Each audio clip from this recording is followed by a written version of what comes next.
au chapitre 3 et à partir du verset 13. Évangile de Matthieu, chapitre 3, verset 13. Alors Jésus vint de la Galilée au Jourdain vers Jean, il s'agit de Jean-Baptiste, pour être baptisé par lui. Mais Jean s'y opposait en disant « C'est moi qui ai besoin d'être baptisé par toi, et tu viens à moi. » Jésus lui répondit « Laisse faire maintenant, car il est convenable que nous accomplissions ainsi tout ce qui est juste. » Et Jean ne lui résista plus. Dès que Jésus eut été baptisé, il sortit de l'eau. Et voici, les cieux s'ouvrirent, et il vit l'Esprit de Dieu descendre comme une colombe et venir sur lui. Et voici, une voix fit entendre des cieux ces paroles, « Celui-ci est mon Fils bien-aimé, en qui j'ai mis toute mon affection. » Amen. Voilà, bien ce passage constitue un excellent enseignement sur ce qu'est, sur ce que doit être en tout cas, le véritable baptême chrétien. Et je précise cet adjectif véritable, n'est-ce pas, tel qu'il nous est présenté dans la parole de Dieu. Parce que la Bible n'est pas un livre ordinaire, c'est la parole de Dieu. Ça veut dire que les rédacteurs de ce texte l'ont rédigé donc sous l'inspiration divine, poussés par le Saint-Esprit. Donc ce qu'ils ont produit n'est pas le résultat de leur élucubration, n'est-ce pas, mais d'une révélation que Dieu leur a accordée par son Esprit. Alors il est dit ici, n'est-ce pas, que Jésus vint de la Galilée au Jourdain vers Jean pour être baptisé par lui.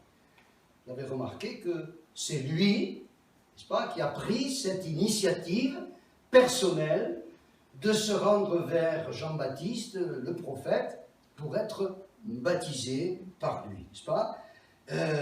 Ça n'était pas quelque chose qui lui était imposé, c'était sa propre décision, ça n'était pas le résultat de la volonté de ses parents, de Marie, sa mère, de Joseph, son père nourricier, mais c'était lui qui avait pris cette résolution, cette décision ferme et déterminée. Et voici, cela nous révèle que le baptême, eh bien, personne ne peut nous l'imposer, nous y contraindre, même lorsque nous sommes un nouveau-né, on n'a pas le droit d'imposer, n'est-ce pas, une foi particulière, même un tout petit. Il faut que lorsqu'il sera en âge de prendre un engagement personnel, il puisse se décider dans un sens ou dans un autre, parce que Jésus, vous le comprenez dans ce texte, c'était un adulte, c'était pas un bébé, c'était pas un petit enfant, non, c'est un âge respectable, si je puis dire, puisqu'il avait déjà, à l'époque, nous disent d'autres textes, une trentaine d'années. Voilà, et lorsqu'il est venu vers Jean le Baptiste, eh bien, il est dit que Jean s'y opposait en disant, on peut le comprendre un petit peu, mais c'est moi qui ai besoin d'être baptisé par toi et tu viens à moi. C'est vrai, Jean-Baptiste était à juste titre impressionné par le fait que lui, homme pécheur, tout prophète qu'il était, devait baptiser le Fils de Dieu. Alors il avait des scrupules, il disait non, c'est pas possible, ça peut pas faire ça, vous voyez. Et à l'égard du baptême, eh bien, il y a des gens qui ressemblent parfois un petit peu à Jean-Baptiste, dans le sens qu'ils ont des scrupules. Ils se disent comme Jean-Baptiste se disait, mais je suis indigne de baptiser Jésus, vous vous rendez compte? Je suis indigne, on le comprend. Mais Jésus ne l'a pas entendu de cette oreille en lui disant, non, hein, laisse faire maintenant, car il est convenable que nous accomplissions ainsi tout ce qui est juste. Alors, c'est vrai, lorsqu'il est question du baptême, on peut parfois concevoir en soi certains scrupules en disant, mais est-ce que je suis digne de prendre le baptême? Vous savez, Seigneur Jésus a dit, je ne suis pas venu appeler des justes, mais des pécheurs. Alléluia. Le baptême, c'est pas pour des gens formidables, des gens parfaits, des gens qui n'ont rien à se reprocher, c'est pour des pécheurs. D'ailleurs, dans d'autres textes, il est dit que les gens se rendaient en foule vers Jean-Baptiste et confessant leurs péchés, ils se faisaient baptiser par lui dans le fleuve du Jourdain. Mon papa, lorsqu'il est venu écouter l'évangile, son cœur a été rapidement touché, mais il avait des scrupules et il disait « je ne suis pas prêt, je ne suis pas prêt, je ne suis pas prêt, je ne suis pas prêt ». Et je crois qu'il y a 3 ans qui ont passé comme ça, et il avait toujours ce raisonnement, je ne suis pas prêt. Et au bout de 3 ans, il s'est décidé, je ne suis pas sûr qu'il était plus prêt au bout de 3 ans que 3 ans auparavant, et il a compris à un moment qu'il fallait y aller, quoi. Il fallait, c'est le cas de le dire, se jeter à l'eau. Et oui, alors, des scrupules, il en faut, mais point trop n'en faut. Les scrupules doivent être bien fondés. Et pourtant, Jésus, lui, il était sans péché. Venons de dire que le baptême, c'est pour les pécheurs. Et Jésus était sans péché. L'Écriture dit quelque part qu'il a été tenté, comme nous, en toutes choses. Voilà, le diable n'a pas fait de cadeau, sans commettre de péché. Mais si lui, qui n'était pas pécheur, a pris le baptême, n'est-ce pas, pour nous montrer l'exemple, pour nous montrer la bonne voie, parce qu'il est le maître, le Seigneur, le modèle, l'exemple parfait, à combien plus forte raison, nous qui sommes des pécheurs, avons-nous besoin d'en passer par là. Et vous avez remarqué la façon, n'est-ce pas, dont il réplique à Jean-Baptiste qui s'opposait, donc il lui dit laisse faire maintenant, car il est convenable que nous accomplissions ainsi tout ce qui est juste. Laisse faire quand? Maintenant. On n'a pas dit écoute, t'es pas décidé maintenant, on verra plus tard. Non, laisse faire maintenant. Et parfois, je le disais à propos de l'exemple de mon père, des gens qui tardent. Un jour, dans une église à Toulouse, puisque c'est ma ville d'origine, il y avait une dame d'un certain âge. Alors celle-là, elle a vécu une expérience extraordinaire. Ne vous attendez pas à vivre une expérience semblable parce que c'est exceptionnel. Cette dame était juive, voyez. Alors quand elle venait écouter la parole de Dieu, le pasteur, de temps en temps, la titillait en lui disant « Alors madame, quand est-ce que vous prenez le baptême ?» Et comme elle était un petit peu coquine, elle taquinait le pasteur en lui disant « Monsieur le pasteur, tous les dimanches, dans ma baignoire, je me baptise. » Et puis un jour, il y avait des baptêmes. Et elle n'était pas du nombre parce que, elle pensait qu'elle pouvait s'en passer. Et puis le dimanche d'après le baptême, vous me suivez, elle arrive avec son petit sacou, là, en disant au pasteur, il n'y a pas des baptêmes aujourd'hui? Elle dit non, c'était la semaine dernière. Et elle lui dit, parce qu'il est venu, qui ça, il est venu? Elle dit, écoutez, je ne rêvais pas, et c'était pas du tout, je ne faisais pas les émères, il est venu Jésus. J'étais assise dans mon lit. Et tout d'un coup, il m'est apparu. Et il m'a simplement dit, et ce baptême?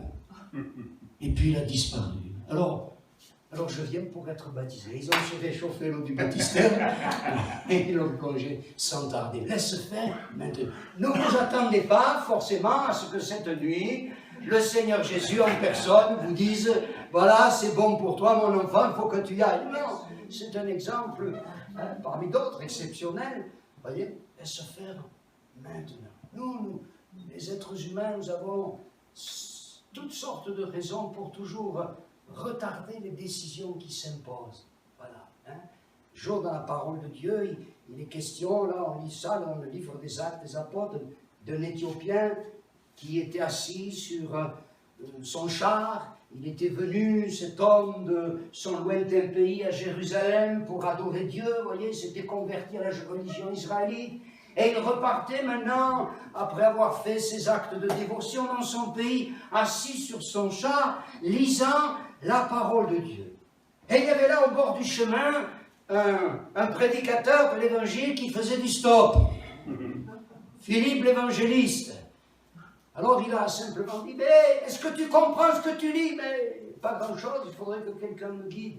Alors il l'a invité à monter dans son char, et Philippe l'évangéliste, commençant par le passage que l'Éthiopien était en train de lire, lui a annoncé la bonne nouvelle de Jésus. Alléluia. Et au bout d'un moment, ils sont passés devant une étendue d'eau. Et cet Éthiopien a dit à l'évangéliste, mais qu'est-ce qui empêche que je ne sois baptisé? Et sans tarder, ils venaient d'entendre l'évangile depuis quelques minutes ou quelques heures. Et voilà, ils ont arrêté le char, sont descendus dans l'eau, et Philippe a baptisé l'Éthiopien, et après tout joyeux, il a repris sa route. Qu'est-ce qui empêche que je sois baptisé? Un homme qui se décide sans tarder. Ça, c'est bon, ça. Hein? Amen. Quelqu'un qui prend une décision vite et bien, et puis qui la maintient, cette décision. Voilà le genre de personnage que nous devons être. Voilà le calibre spirituel que nous devons avoir. Prendre les décisions qui s'imposent sans tarder, et non seulement sans tarder, mais aller ensuite jusqu'au bout, avec la grâce de Dieu. Alléluia. Et alors l'Écriture dit que Jean-Baptiste, eh bien, il ne lui résista plus. Voyez, il y a des moments devant Dieu, il faut savoir capituler, hein, il faut savoir se soumettre, hein, se soumettre. Voilà, si votre intention est de devenir un authentique disciple de Jésus, ben pourquoi tarder? C'est dramatique quand il y a des gens qui entendent l'évangile pendant des années qui ne se décident pas pour le Seigneur. Lorsque j'étais au début du ministère, dans notre première église, où nous étions en train de servir le Seigneur, il y avait une dame, elle venait depuis, je ne sais plus, 30 ans. Et elle avait écouté tous les plus grands prédicateurs de France et de Navarre. Elle me disait, mais vous ne m'aurez pas. Hein. Et moi, avec ma fougue, j'étais tout jeune, j'avais 25 ans à l'époque, je la bombardais, je disais, mais vous êtes perdus, mais vous allez en enfer. Elle me regardait en disant, vous croyez? Vous voyez, insensible. C'est terrible, ça. Parce qu'au fur et à mesure, notre cœur, il s'endurcit en entendant la parole de Dieu, sans jamais y répondre favorablement, sans tarder. Laisse faire maintenant tout ce qui est juste. Et Jean-Baptiste ne lui résista plus. Vous voyez, la marque des disciples, eh bien c'est ça, c'est pas que ça. Dans l'évangile de Matthieu, chapitre 28, au verset 20, Jésus dit, allez, faites de toutes les nations des disciples, faites de toutes les nations des disciples, les baptisant au nom du Père, du Fils et du Saint-Esprit, mais ça ne s'arrête pas là. Et enseignez-leur à observer, à pratiquer tout ce que je vous ai prescrit. Le baptême, c'est en quelque sorte l'inscription à l'école de Jésus. Parce que le mot disciple veut dire étudiant, apprenti, écolier. Donc quand on est baptisé, on s'inscrit à l'école. Vous en rappelez peut-être pas, mais le jour où vous êtes entré à la maternelle, votre papa, votre maman vous a inscrit sur le registre. Et là, vous en avez pris pour 10 ans, 15 ans, 20 ans. Hein. C'est l'inscription à l'école. Je suis un bébé spirituel. Je suis à la maternelle. Je démarre. J'apprends que B et A, ça fait bas. Hein. Voilà. Et puis, au fur et à mesure, on progresse, on avance. Eh bien, voilà, c'est ça la vie chrétienne. Hein. C'est une vie de progrès, en tout cas, ça doit être constant. Sinon on périclite, hein, on stagne et rien ne va plus. Hein, si vous avez l'intention de devenir disciple de Jésus, c'est formidable d'être disciple de Jésus. Vous trouvez pas? Hein? Il y a des gens qui suivent un homme aveuglément, et puis ils sont déçus parce que il n'y a aucun homme parfait, ni idéalisé personne. Hein? Il y a des gens, je les ai portés au nu, parfois, certains, j'étais plein d'admiration, puis je me suis rendu compte que chez tous, il y avait une faille, personne n'est parfait. Et Jésus, c'est le Fils de Dieu. Jésus, il est admirable. Lisez sa parole, puis voyez-le à l'œuvre dans votre vie. Moi, je suis merveilleux de La bonté du Seigneur, on en parlait tout à l'heure, la fidélité, la tendresse de Dieu. Hein? Des fois, ça m'arrive, pas vous, mais moi, de désespérer de moi. Ah, hein, je ne suis pas tout seul. Mais le Seigneur, il ne baisse jamais les bras, c'est pas vrai? Il nous tend toujours une main secourable, même quand on se sent misérable, nul et archi nul. Il nous laisse pas là, il nous tend la main, il nous relève, il nous pardonne, et allez-vous, on reprend la course. C'est formidable d'être disciple de Jésus. Voilà. Hein? Alors, dès que Jésus eut été baptisé, il nous est dit là, il sortit de l'eau. Dites, s'il en est sorti de l'eau, qu'est-ce que ça veut dire? C'est que d'abord il est rentré. Vous savez, il y a cette image-là, peut-être vous l'avez vu, hein, ce peintre de la Renaissance, ou je ne sais plus, qui a peint le baptême de Jésus. Alors on voit Jésus avec de l'eau jusqu'au mollet, recueilli, et Jean-Baptiste avec une coquille de Saint-Jacques, je ne sais pas d'où il l'aurait sorti, dans le fleuve du Jourdain, la coquille de Saint-Jacques, qui arrose Jésus. Ça, c'est de la blague, mes amis. C'est pas comme ça que ça s'est passé. Non. Il est entré dans l'eau et il a été plongé, immergé, parce que je ne suis pas du tout spécialiste du grec, mais je sais, je l'ai appris au moins ça, que le mot baptême, c'est un mot qui traduit du grec et qui veut dire littéralement action d'être plongé, immersion, bain, pas aspersion, pas arrosage, mais immersion. Si Jésus est sorti de l'eau, c'est qu'auparavant, il y a été entré, il a été plongé. Pourquoi c'est important, ça? C'est important parce que ce geste du baptême, il est lourd de signification. Vous voyez? Quand on est plongé dans le bain baptismal et qu'on en ressort ensuite, ça a une signification. Jésus est mort sur la croix, vous le savez. On l'a mis dans le tombeau et 3 jours après, alléluia, il est ressuscité, sorti du tombeau. Eh bien, c'est cela que représente le baptême. Lorsque je suis plongé dans l'eau du baptême, je signifie, je manifeste par ce geste symbolique, il est vrai, mon désir, mon intention de mourir. Bien sûr, pas mourir physiquement, mais de mourir à mon passé. On l'a chanté tout à l'heure. Hein, tu peux naître de nouveau, tu peux tout recommencer, balayer ta vie passée, ta vie de pécheur, ta vie de rebelle, ta vie d'incrédule, ta vie de mécréant. Voilà, tu décides d'y renoncer. Voilà, tu l'enterres en quelque sorte. Et quand tu sors de l'eau, c'est le signe que maintenant, par la grâce de Dieu, tu vas commencer une vie nouvelle. Naître de nouveau, comme on l'a chanté tout à l'heure. C'est ça le baptême, vous voyez. Alors, c'est pas l'eau qui fait ça magiquement, non. L'eau n'est qu'un symbole. Le baptême, c'est le symbole extérieur et visible d'une réalité spirituelle intérieure. Et c'est le Saint-Esprit qui nous permet de mourir à notre passé et de commencer une vie nouvelle. Amen. C'est Dieu qui le fait, ça. Ouais. Un exemple. Excusez-moi, je vais parler de moi. Hein, comme ça m'évite de dire du mal des autres. J'étais extrêmement grossier. Très vulgaire. Là, je viens de Toulouse. Il y en a d'autres. Hein. Et voilà, Toulouse, on ne sait pas dire 3 mots sans qu'au milieu, il y ait une grossièreté. Moi, je parlais comme ça, comme un charretier. Pas trop à la maison, parce que papa et maman...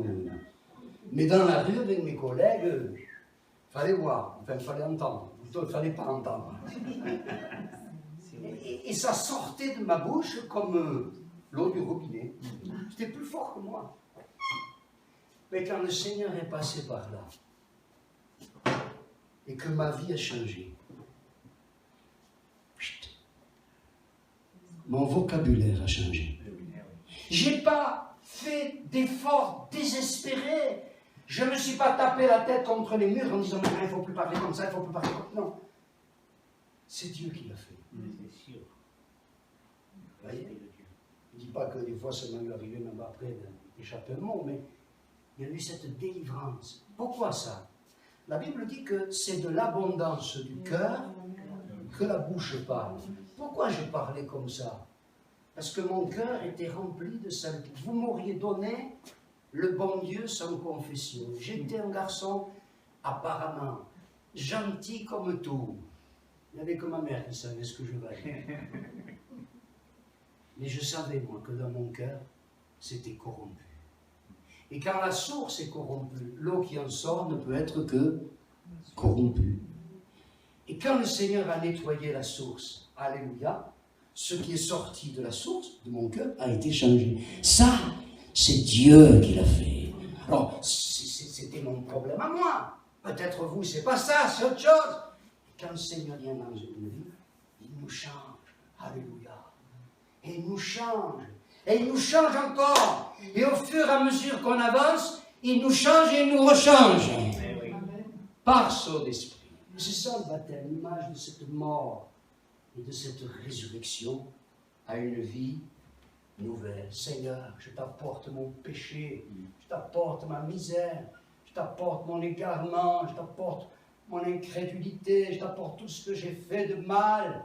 Je te demande pardon et je renonce à ma vie passée. Je veux mourir à ce que j'ai été jusque-là. Et je veux te prier, Seigneur, que maintenant, par ta grâce, tu purifies mon cœur, tu le nettoies du péché et tu me donnes de commencer avec toi une vie nouvelle. Je ressuscite en Christ et par la foi en lui. Voilà ce que représente le baptême. Et quand Jésus a été plongé et qu'il est sorti de l'eau, il y a un miracle, deux miracles qui se sont passés.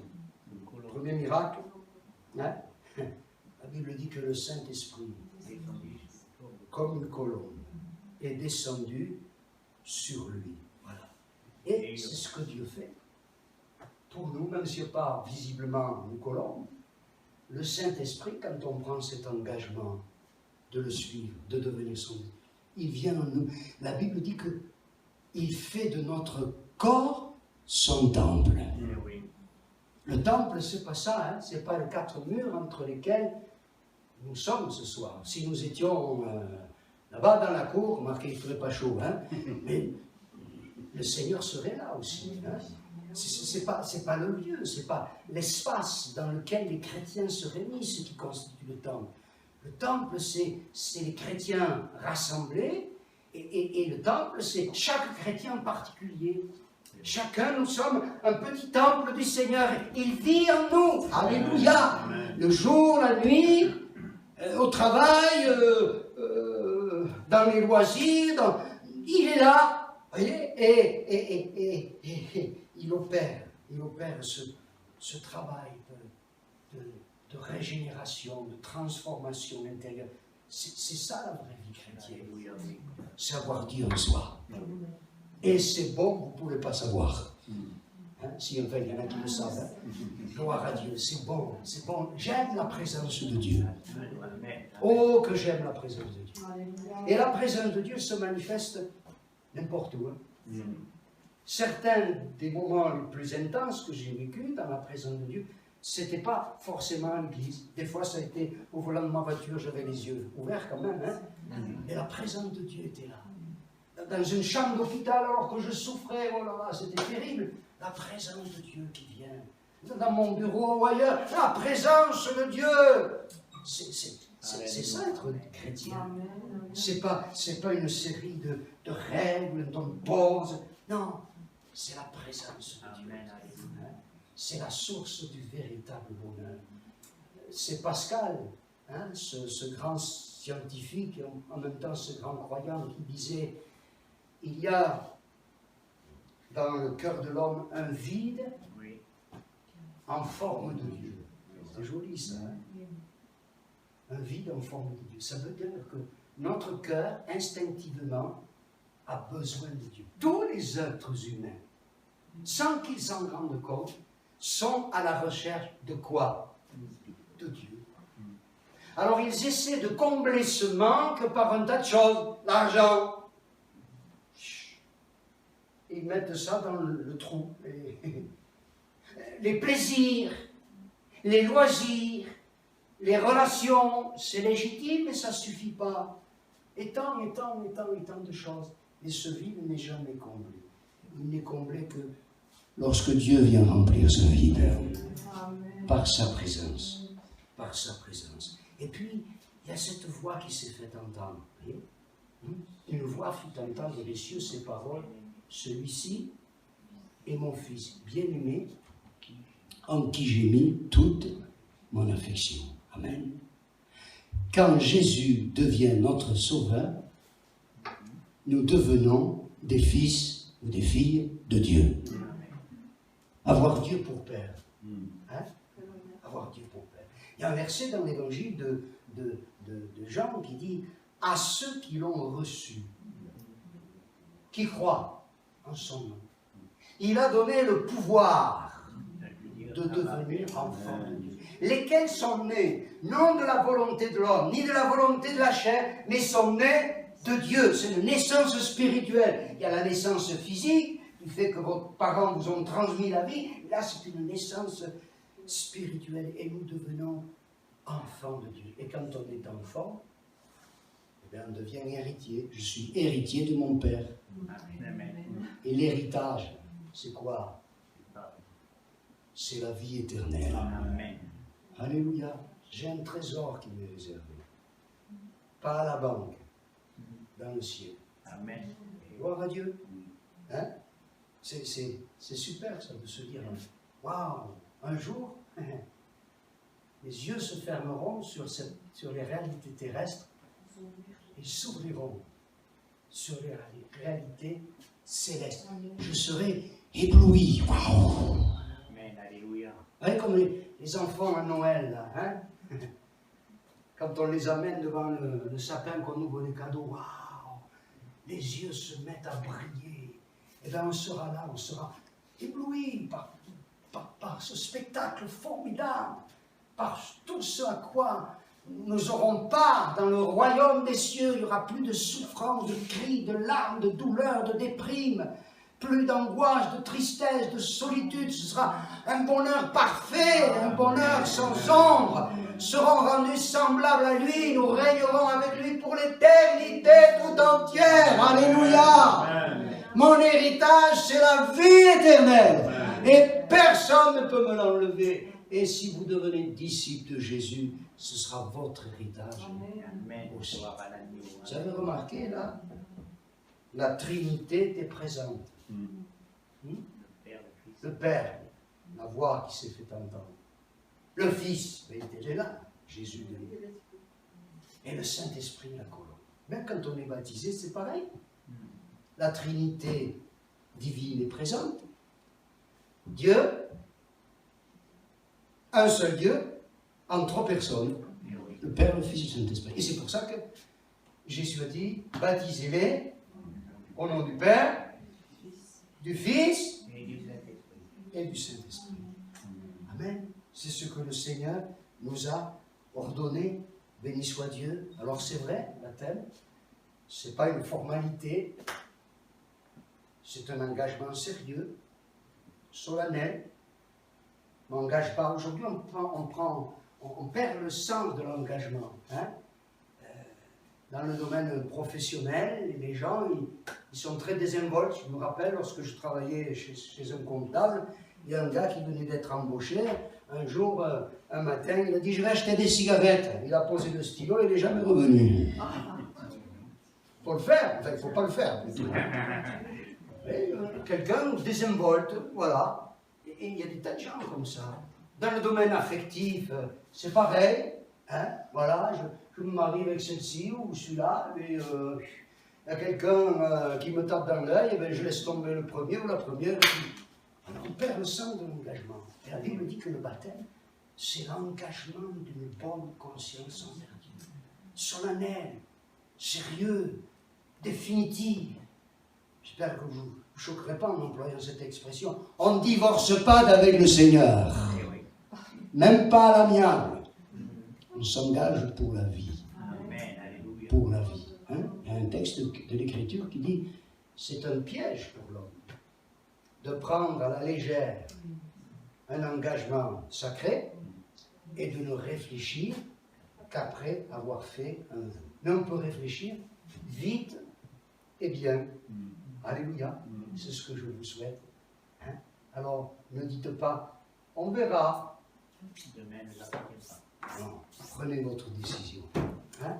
Et quand vous l'aurez prise, vous allez trouver Pasteur Alex, et puis vous verrez cela avec lui. En tout cas, telle est la volonté du Seigneur pour votre vie, comme le Seigneur Jésus lui-même nous en a montré l'exemple. Amen. On prie. Notre Dieu, notre Père, nous te rendons grâce. Nous te bénissons pour ta parole, pour les enseignements qu'elle contient, pour l'exemple que toi, Seigneur Jésus, tu nous donnes à tous égards, et notamment quant à cette question de cet engagement que constitue le véritable baptême chrétien. Te prions, Seigneur, afin que tu fasses ton œuvre dans les cœurs par ton esprit, par ta parole, ô Dieu, afin qu'il y en ait qui puissent devenir ainsi, s'engageant avec toi, d'authentiques disciples de Jésus.